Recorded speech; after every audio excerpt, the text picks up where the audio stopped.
دیکھیے B J پی جو اس ملک کا آئین ہے، کانسٹیٹیوشن ہے، سمویدھان ہے، اس کو نہیں مانتی ہے. اس کو درکنار کر کے بی جے پی اپنے ایجنڈے سے پورے ملک کو چلا رہی ہے. تو اس میں بی جے پی ان کے ساتھ کیا بحث کروں جنہوں نے پورے ملک میں جو کانسٹیٹیوشن ہے اس کو ختم کر کے بی جے پی کے کمیونل ایجنڈے پہ پورے ملک کو چلا رہی ہے. وہ کیا جانتے ہیں 370 کیا ہے؟ وہ کیا جانتے ہیں کہ 370 جموں کشمیر اور ملک کے بیچ میں ایک برج تھا جس کو انہوں نے توڑ دیا، اور یہاں کے لوگوں کو جو ملک کے ساتھ اپنی عقیدت رکھتے تھے ان کو درکنار کر دیا. اور کیا کہہ سکتے ہیں امیت شاہ صاحب سے؟ میم G20 کو لے کر تیاریاں مکمل ہے. کچھ دنوں کے بعد اب G20 سمیلن ہونے جا رہے ہیں. اسکولوں کی بھی ابھی سے چھٹیاں کر دی. ایکسپرٹس کہہ رہے ہیں کہ یہاں پہ ہیومن رائٹس وائلیشن ہے تو یہاں پہ یہ مناسب نہیں ہے. حالانکہ انڈیا نے کل جواب بھی دیا ہے کہ ایسی سمیلن ہم کسی بھی پارٹ آف کنٹری میں کر سکتے ہیں.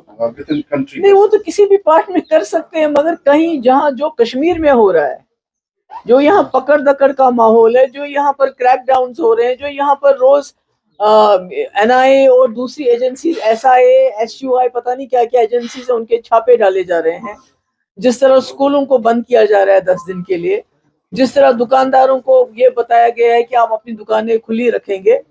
everybody is being threatened.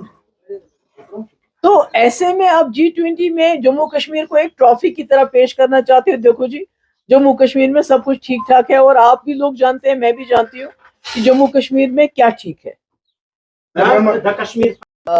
بدقسمتی سے بی جے پی جماعت ہی نہیں بلکہ بی جے پی کی سرکار ایسی فلموں کو پروموٹ کرتی ہے جو سوسائٹی میں نفرت پھیلاتے ہیں، جس کا ہم نے نتیجہ پرسوں جموں میڈیکل کالج میں دیکھا، جہاں لڑکے لہو لہان کر دیے گئے، خون سے وہ لت پت تھے، زخمی ہو گئے.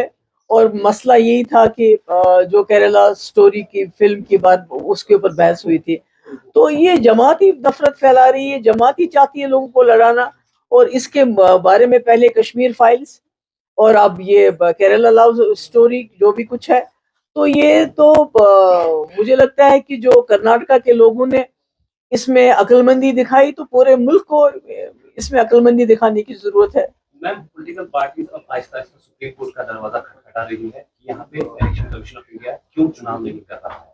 کیا پی ڈی پی بھی سپریم کورٹ پہنچی تھی ای سی آئی کو اس ہدایت کے لیے؟ اگر پی ڈی پی کے پاس ریسورسز ہوں تو ہم سب سے پہلے جو ہمارے نوجوان جموں کشمیر کے اندر، جموں کشمیر کے باہر پچھلے 4-5 سال سے جیلوں میں سڑ رہے ہیں، جن کے ماں باپ اتنے غریب ہیں کہ وہ وہاں جا کے ان کا کیس تو لڑنے کی بات دور کی ہے، ان سے ملنے کے لیے بھی نہیں جا سکتے ہیں، جو دن رات روتے رہتے ہیں اپنے بچوں سے ملنے کے لیے، جن کے کیسز میں جو ہیئرنگ ہی نہیں ہوتی، اگر ہیئرنگ ہوتی ہے تو سرکار کی طرف سے گواہ نہیں پیش کیے جاتے ہیں، یعنی جن کا پروسیس جو چل رہا ہے وہی سزا بن چکا ہے، اور 4-5 سال سے کچھ بھی نہیں ہو رہا ہے.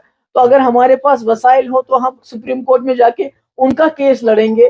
الیکشن تو بعد کی بات ہے. جو یہاں کے لوگوں کے بیسک رائٹس ہیں، ایکسپریشن، اپنی بات کہنے کا، اپنی مرضی سے دکان کھولنے کا بند کرنے کا، اپنی مرضی سے سڑک پہ چلنے کا، کہاں پر چلے کہاں نہیں چلے، تو جب آپ کے بیسک رائٹس ہی ختم ہو گئے الیکشن تو بہت دور کی بات ہے.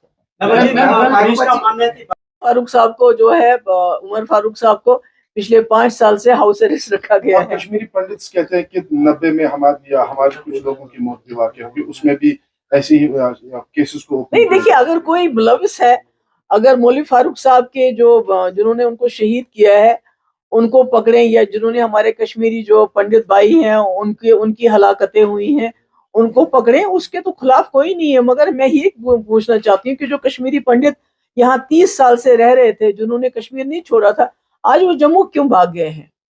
یہ کون سے حالات ہیں؟ اگر عمر فاروق صاحب جن کے والد کو شہید کیا گیا ہے تو وہ ہاؤس اریسٹ میں ہیں، ان کے پیچھے ایجنسیز کیوں لگی ہوئی ہیں؟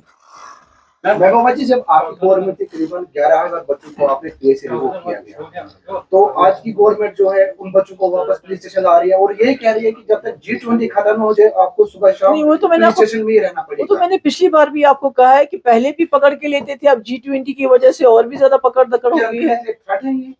اس طرح سے ان کو بند کیا جا رہا ہے. نہیں، ایک پیرانویا ہے، ایک ڈر ہے، ایک خوف ہے، پتہ نہیں کیا ہونے والا ہے. یہ تو زبانی تو یہ کہتے ہیں سب کچھ ٹھیک ٹھاک ہے، مگر ان کے دل میں چور ہے. ان کو پتہ ہے جو انہوں نے 2019 کو کیا بہت بڑی غلطی کی اور اس کی جو یہ ہے سزا یہاں کے لوگوں کو دن بہ دن دیتے جا رہے ہیں.